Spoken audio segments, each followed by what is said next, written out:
Peace, family. How's it going? Today I wanted to talk to you guys about the narrative more in depth, all right? Remember, these are the 5 elements that we've been speaking about. This is the first one out of them, okay? You have your narrative, your resolution, your prayer, your memorandum, and your jurat. Today we're gonna go more in depth on the narrative. But first, a disclaimer. This is not financial advice. This is not legal advice. If you are seeking legal or financial advice, I highly encourage you to seek legal or financial counsel immediately. Let's get into it. All right, family, here we have a line chart, okay? Hopefully it's not too small, so I'll break it down, okay? Block by block. Once again, this right here is the narrative. The first of our 5 elements while we are constructing our affidavit. All right, family, if we look at box 1 right here, okay, what is your claim about? All right, is this about your home, your car, your credit card, etc.? Okay, which takes us here to our second box. Who are you in this matter? Okay, who are you in this matter?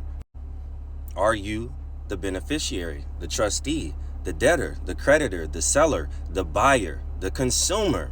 Okay, you have to be very matter of fact as to who you are in this matter, as well as who is the company in this matter, okay? Are they the seller? Are they the creditor? Who are they, or who do they claim to be in this matter, so that you can establish what is the relationship between the both of you. If you cannot convey that, okay, you have a flawed narrative, which means that your affidavit is incomplete, okay?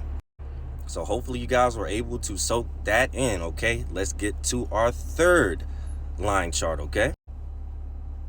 Number 3, what took place for the claim to even have been created? All right, family, was it a billing error? Was it misleading practices, failure of performance, false advertising? Where were you denied credit or an increase of credit? You have to establish that, okay? Most importantly here, when did this take place? Okay? When did it take place? What day did it take place? Okay? As well as where did this take place? Okay? Do you have proof of that, like bank statements, denial letters, refusal letters, 1099-Bs accepted from the IRS, bills from the company? All right? This is how you are constructing your narrative, the first element on your affidavit. Okay? Hopefully you guys are following me here. Let's go to number 4. How did this affect you, and or how were you damaged? It's very important, okay? Did you get your home taken away from you? All right? Your car, services, where they stopped being rendered?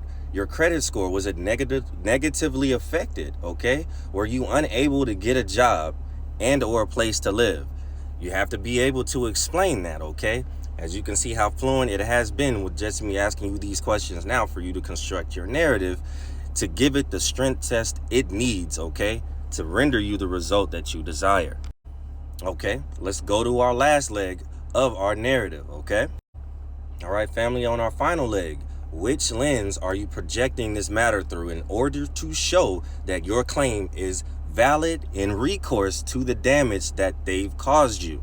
Okay, which law lens are you using to keep all of this framework, okay, in one particular purview, in one particular argument? Okay, let's continue. Okay, are you using state, which is at law? Okay, primarily, are you using state code? So if you're in Texas, are you just using the Texas codes? Okay, keeping it at a state level. All right, because if you aren't able to do that and you're jumping between these next few that I'm going to explain, okay, you are moving in a matter where you have many holes in your presentment of claim, okay? So remember, state is at law, state codes. Which lens are you using? State, at law, state codes, all right? Let's continue. Federal, constitutional, which are the UCCs, okay? Are you choosing to stay at a federal level with your presentment in this argument, okay? And finally, are you taking it here? Are you using equity, which is maxims? All right, an example of equity right here, okay? It states equity will not assist a volunteer, okay? Equity will not assist a volunteer, all right? If you're not as familiar with equity, dig a little bit deeper, okay? But we also do teach this, okay, at our academy. The link is in the bio if you are interested in learning these things more in depth outside of the free information being rendered here, okay? All right, family. Now, that was the breakdown of just the narrative. Remind you, there are 4 more elements outside of the narrative. And as, like I stated before, I was going to be breaking this down to you guys in a series. Blah, blah, blah. Like I always say, family, I hope this helps. And I love you guys. Peace.